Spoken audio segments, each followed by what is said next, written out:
អនុញ្ញាតជម្រាបសួរពុកម៉ែបងប្អូននេះថ្ងៃនេះយកអាព្រីស្ទៀវមកបង្ហាត់មិនធ្នាក់យកវាមកឆ្ងាយផ្ទះបន្តិចមើលវាហ៊ានងាវអត់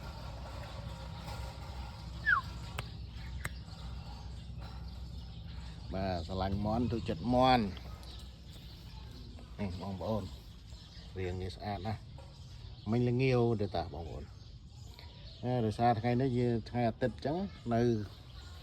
ចិត្តផ្ទះហ្នឹងក្នុងសាលារៀនរៀងស្លាស់ស្ងប់ស្ងាត់ល្អអញ្ចឹងយកមន់មកដាក់ឲ្យវាហ៊ានងាវអត់ទៅមើលអ្នកភ្លើងអត់ចេះលេងទេបងប្អូនអើយតែចេះធ្វើតាមគេទៅឃើញគេធ្វើអញ្ចឹងក៏ធ្វើតាមគេទៅយើងសាកយកមកមើលវាហ៊ានអត់តែអានេះអត់តាន់បានអាចតាក់អីបានទេបងប្អូនព្រោះវានៅក្មេងណានៅខ្ចីតែមានផ្លែបន្តិចហ្នឹងមើលគេហ៊ានល្ងាវអត់ខ្ញុំថតពីចម្ងាយបងប្អូនហើយនៅចិត្តវាអត់ហ៊ាន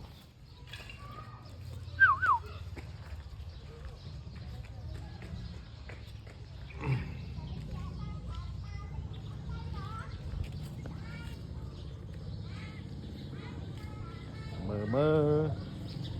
វារងាវទេនៅឆ្ងាយផ្ទះ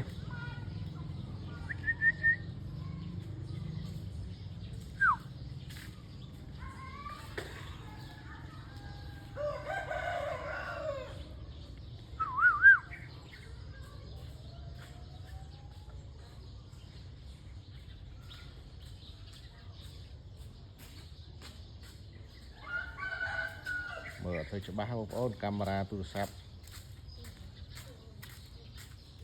ព្រៃ